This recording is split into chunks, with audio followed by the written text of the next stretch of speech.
Hello friends, welcome back to our channel. আমাদের পাড়াতে বসন্ত উৎসব অনুষ্ঠান হয়েছিল, তো সেই অনুষ্ঠানটি আমরা তোমাদের সাথে শেয়ার করছি। আশা করি তোমাদের খুব ভালো লাগবে।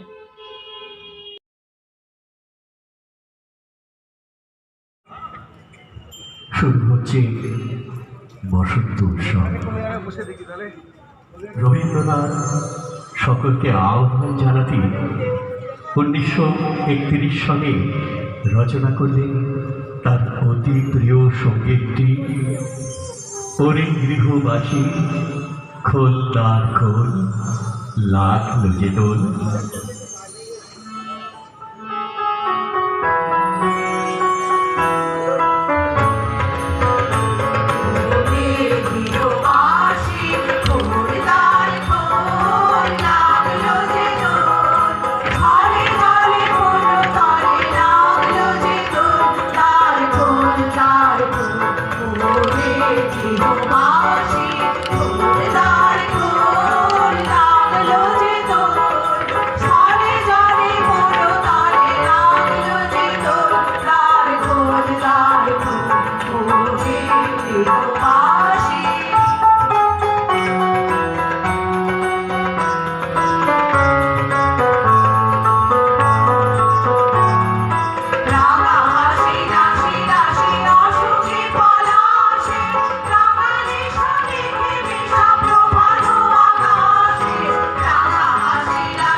(1888 সাল)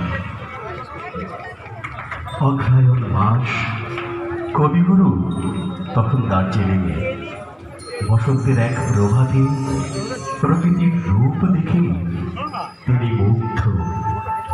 গাছে গাছে ফুলের শোভা, পাখির কলরব, মন ভরে গিয়েছিল কবি। সৃষ্টি করে ফেললেন তার অতি প্রিয় সঙ্গীতটি। আজি বসন্তে এত ফুল ফুটে, এত বাঁশি বাজে, এত গান গায়।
ছিল 1931 ফাগুন মাস। একদিন খুব সকালে কবি আপন মনে গুনগুন করেই চলেছেন। প্রতিদিনের মতোই আপন আঙিনায় বিচরণ করছেন আর প্রকৃতির শোভা দেখছেন। যতই দেখেন ততই আপন মনে আপ্লুত হয়ে ওঠেন। দক্ষিণা বাতাস কি যেন কয়ে গেল কবির কানে কানে। প্রকৃতির প্রেমে কবি অস্থির। আপন মনে কবি রচনা করতে শুরু করলেন। ফাগুন হাওয়ায় হাওয়ায় করেছি কি দান, তোমার হাওয়ায় হাওয়ায় করেছি কি দান। আমার আপন হারা প্রাণ, আমার বাঁধন ছেঁড়া প্রাণ।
পূব আকাশে নবীন সূর্য তখন রক্তিম আলো ছড়িয়ে উদয়ের পথে। সেই স্নিগ্ধ আলোকে কবি মুগ্ধ হয়ে চেয়ে আছেন সেই দিকে অপলক দৃষ্টিতে। আপন মনে দেখেই চলেছেন কবির হৃদয় উৎফুল্ল। হিমেল হাওয়ায় ছুঁয়ে যাচ্ছে কবিকে। মাঘ মাস 12ই ফেব্রুয়ারি 1923। সেই রক্তিম আলো ছড়িয়ে পড়ছে শান্তিনিকেতন আশ্রমের আঙিনায়। খানিক পরে কবি বসে পড়লেন নতুন সৃষ্টিতে। রচনা হলো নতুন গানে। গানগুলি মোর শৈবালেরই দল।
সেদিন ছিল 10ই ফেব্রুয়ারি 1923 সাল।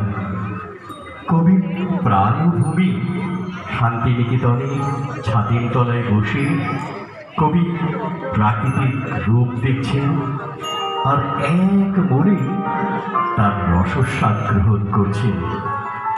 আর আকাশ কুসুম কিসব ভেবেই চলেছে। তার কলম কিন্তু থেমে থাকেনি। রচনা হলো এই বিখ্যাত সঙ্গীতের সব দিদিকে সব দিদি পায়, আয় আয় আয় ডাক পড়েছে ওই শোনা যায়, আয় আয় আয়।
দিনটি ছিল 17ই ফেব্রুয়ারি 1923 সাল। দিনের শুরু থেকে কবির মন অস্থির। বেরিয়ে এলেন নিজের ঘর থেকে। এত বড় প্রকৃতি প্রেমী আর কেই বা ছিল তখন। তিনি প্রকৃতির সাথে কথা কইতে পারতেন, প্রকৃতির কথা শুনতে পারতেন। তাই তো তিনি দক্ষিণা বাতাসকে জেগে উঠতে বলেছিলেন। রচনা করলেন কবির হৃদয়ের সঙ্গীতটি। দক্ষিণা হাওয়া জাগো জাগো, জাগো আমার সুপ্ত এই প্রাণ।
কবি ছিলেন মহান প্রেমিক।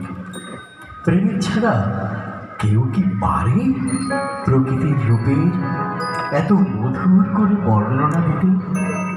কবি পারতেন একজন প্রেমিকের মতো প্রকৃতির কোমল হাতের ছোঁয়া উপভোগ করতেন, তার কথা শুনতে পেতেন, তাকে আলিঙ্গন করতে পারতেন, আর তাকে নিয়ে কত কি রচনা করতেন, আর প্রকৃতিও তার ডাকে সাড়া দিত। দাদা একটু সরে আসবেন, আর মাথাটা আসছে। 15ই ফেব্রুয়ারি 1928 সাল কবি রচনা করলেন, একটুকু ছোঁয়া লাগে, একটুকু কথা শুনি, তাই দিয়ে মনে মনে রুচি মম ফাল্গুনি।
কবি রচনা করলেন, ওরে ভাই ফাগুন লেগেছে বনে বনে, ডালে ডালে ফুলে ফুলে, পাতায় পাতায় রে, আড়ালে আড়ালে কোলে কোলে। না না কিছু কিছু নড়াচ্ছে নড়াচ্ছে।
নবপল্লব শাখায় শাখায় দক্ষিণা বাতাস প্রভাতে সন্ধ্যায় কুহু কোকিলের ডাক শস্যের খেতে ফুলে ফুলে ভরে থাকে বাসন্তী রঙের শোভা গগন তখন নীল আঁচল ছড়িয়ে দেয় প্রকৃতির মাথার উপর প্রকৃতির এই রূপ দেখে আত্মহারা হয়ে 1922 সালে এক বসন্তের সকালে কবি রচনা করলেন নীল দিগন্তে ওই ফুলে আগুন লাগলো বসন্তে সৌরভে শিখা জাগলো।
বসন্ত মানে প্রকৃতির প্রেমে মেতে ওঠা, বসন্ত মানে প্রকৃতির হাতছানি, বসন্ত মানে রঙের শোভায় নিজেকে রাঙিয়ে তোলা, বসন্ত মানে দক্ষিণা বাতাস, বসন্ত মানে নীল গগন, বসন্ত মানে শিমুল পলাশের রঙিন আভা, বাঁশির সুরে মনে মনে আপনজনকে খুঁজে পাওয়ার তাগিদা।